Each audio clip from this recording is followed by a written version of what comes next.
This is Charity, Donna's right-hand gal at CSI Saddlepads, and Charity and I were just discussing her mare. This is Reagan.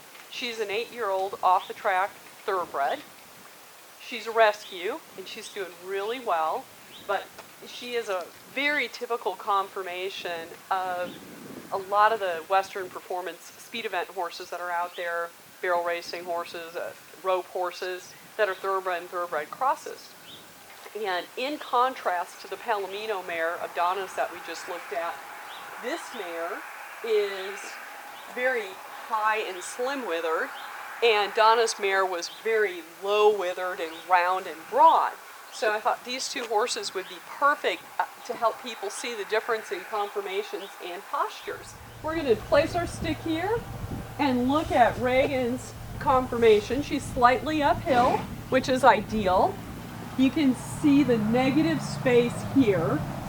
And looking at Reagan's back from here, I can see that she holds herself tight right here. We're going to check her for soreness in just a moment. And have you even ridden her, Charity? I've been on her once. Okay, I want to make it very clear that whatever we find for soreness in this mare has been from her past.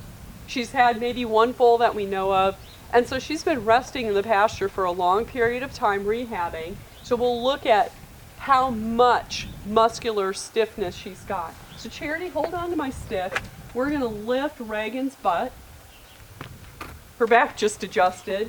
And please know that I don't expect horses to be round like this all the time, but right about here would be a good normal posture for her. When we engage her body through this butt tuck reflex, notice that not only do we get the back lifting, but we get the core muscles engaging. I really believe that when a horse is properly saddled and the saddle is not interfering with their shoulders, the horses can lift their back so that they can engage their core. That is what gives horses power. When a horse is hollowed out, that puts their legs out behind them and makes it difficult to get their forelegs out in front of them. You lose performance. So through understanding your horse's posture, getting rid of their stiffness, and properly saddling them, you can keep this scenario from occurring. So I'm going to come and do the same belly lift for Reagan, and we're going to lift those ribs. So not only just a butt tuck, but coming from here on the midline and lifting the ribs. That is a performance posture for this horse. Now how do we keep it? Just like we did with Donna's Palomino mare Fancy, I'm going to check Reagan's shoulder stiffness here.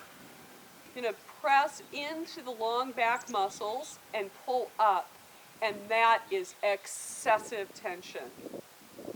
That is when a horse is really hurting. And when you have this much tension upstairs, that shoulder is going to have difficulty doing its job well.